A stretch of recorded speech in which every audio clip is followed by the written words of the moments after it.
We had relatives that were very nosy, and loved gossiping drama. So my parents did their best to hide what was really going on, and threatened to take all my stuff away if I didn't keep my mouth shut. If anything, it just made my parents celebrate more when I turned 18 and moved out because it meant they no longer had to provide for me. I wasn't even done with high school yet when I moved out, but couch surfing was far better than living with them. I was low contact ever since leaving home. They didn't even show up for my high school graduation, but I really didn't care. From that point on I would usually only see my parents and brother on holidays like the rest of the family. The start 2020 pandemic was not kind to me. I lost my job, and couldn't renew the lease on the condo because my roommate also lost his job and neither of us could afford the place on unemployment money. It was a rented 2-bedroom condo that I really loved. As the lease was ending, my roommate left early to move back in with relatives, and I had to sell nearly all of my stuff because I was soon going to be homeless if I didn't downsize to an extreme. I really shouldn't have rented a place that was so expensive, but I liked living the high life. Until that life wasn't kind to me, and I realized I should have been living somewhere far cheaper so I could have saved more money to fall back on. But I had a plan. I own a truck simply for the fact that I've always loved trucks, so I found a $1,000 camper in good shape and put it on my truck just so I could live out of it for a while. It was supposed to be temporary, but I ended up living out of it far longer than I ever thought. I originally was hoping to be able to live out of the camper at my parents' house, where my brother and his family still reside as well. But when I asked my parents to let me stay for a while, they told me they had a full house, and didn't want me there. Plus, we hadn't exactly gotten along in the past decade. They said they'd only agree to let me park my camper there if I paid them basically what it'd cost to rent an apartment in my area. That was way too much just to park my camper. I was jobless and trying to save as much of my unemployment money as I could till I could find a new job. I may as well be living in an apartment with that rent price they were asking. About 2 hours into the party, you know who showed up. My parents, brother and sister-in-law popped in trying to look all smiles. They didn't even knock. Just walked right in my front door like they were meant to be there. I shut off the music and told them to leave immediately. They begged to stay and said they brought gifts. One of my uncles stood up and yelled at them before I got another chance to speak. And he said they don't deserve to be in my home, or my life after the crap they tried to pull months earlier. And he was backed up by several other relatives. Mind you, this guy is my mother's brother, and he used to love her to pieces until he found out about the stuff that went on between me and my parents. My grandparents, mother's parents, as old as they are, hurriedly got in between us and said to my parents that if they want to make amends with me, it's far too soon. And they've never been more disappointed in them than they were this past year. They'd hidden their favoritism for my brother from prying eyes for a long time.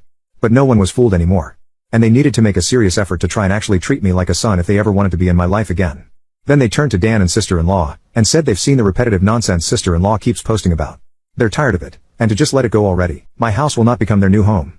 Sister-in-law went back to her old standard of crying, and had a pity party about how she should be the one living here, and not me. She plopped down in a chair to have a tantrum and say it wasn't fair I got this house to myself when I have no family of my own, and she has 4 kids that need more space.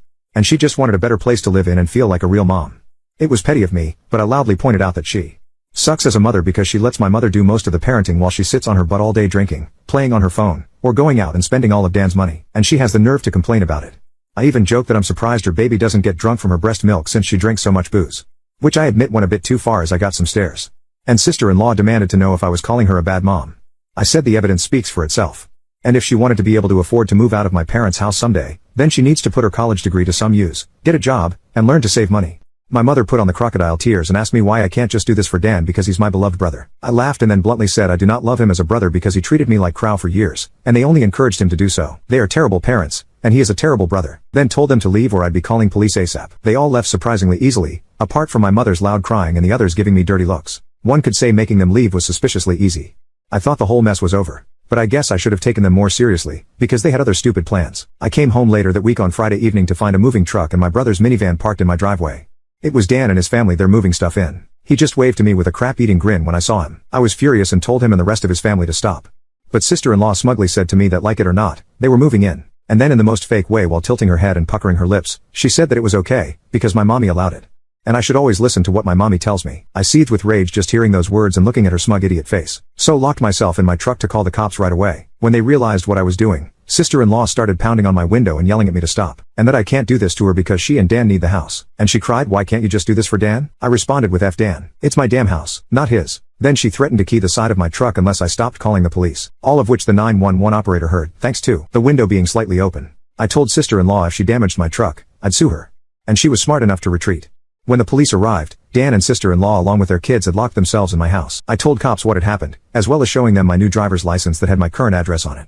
Then when we went to my front door, I saw that they'd changed the lock.